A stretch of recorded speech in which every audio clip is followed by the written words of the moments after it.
Nail care can be a big struggle for a lot of owners, so there are some really great ways to make this easier for your dog and easy for humans as well. Hi, I'm Jennifer Malawey, and welcome to Kong Classroom.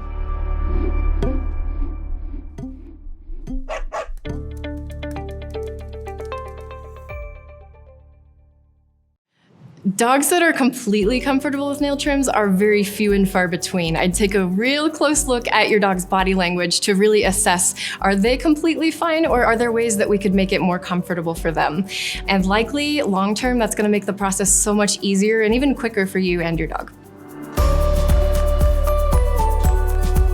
Scratchboards are becoming more and more popular because it's a great way to ask your dog to do their own nails. A scratchboard is essentially a giant nail file for dogs, and you can train them to just scratch their little nails on it, and it's a great way to wear their nails down without having to do it yourself. A lot of people might be concerned that using a rough surface like that is gonna scratch the dog's pads, and most dogs that I've worked with will naturally extend their nails so that their pad isn't touching. But one tip to make this less likely to hurt them is if instead of having the board horizontal, like laying it on the ground, you want to have it at least a 45-degree angle.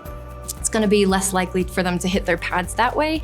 And once you get started, you'll notice that using a scratchboard may not file all the nails evenly, much more likely that they're going to get their two middle nails rather than the two outer ones. And you can play around with your dog with this, but generally you're going to be rewarding them with treats. And if you toss food away at different angles, your dog is going to approach the board at a different angle. And depending on the angle that they're facing the board, they're going to be able to wear down their outer nails more easily. The process of them actually using the scratchboard doesn't take that much time either, as long as you use it as often as you'd be trimming their nails with clippers, which I'd say about every couple of weeks. It's going to be just as quick.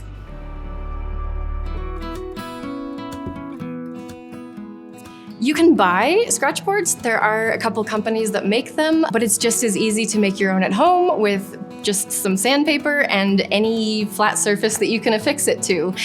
You want to choose a grit that is a good match for your dog's nail strength and size. Generally, you're going to choose a lower number for bigger dogs that have stronger nails, higher number for dogs with softer nails.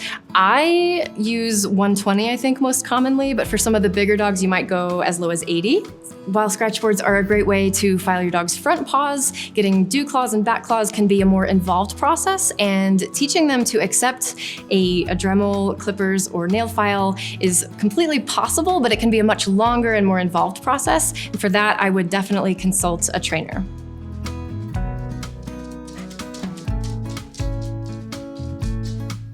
I get a lot of questions about, is walking my dog enough to file their nails down? And it's the same concept. If you're walking your dog on concrete or a similarly rough surface, that will file their nails down. For dogs who aren't walking on concrete, maybe they do more of their walks on softer surfaces like sand or grass, their nails aren't going to be worn down via exercise as well, which is where shortening via nail trims or scratchboards can come in handy. Another question I get a lot is, how do I know if I'm keeping my dog's nails short enough? And the main thing I look for is when your dog is standing straight up, if their nails are not making contact with the floor, you're doing good.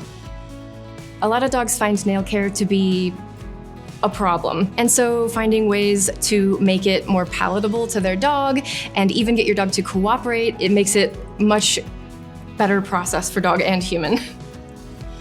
I'm Jennifer Malawey, and thank you for joining us in Kong Classroom.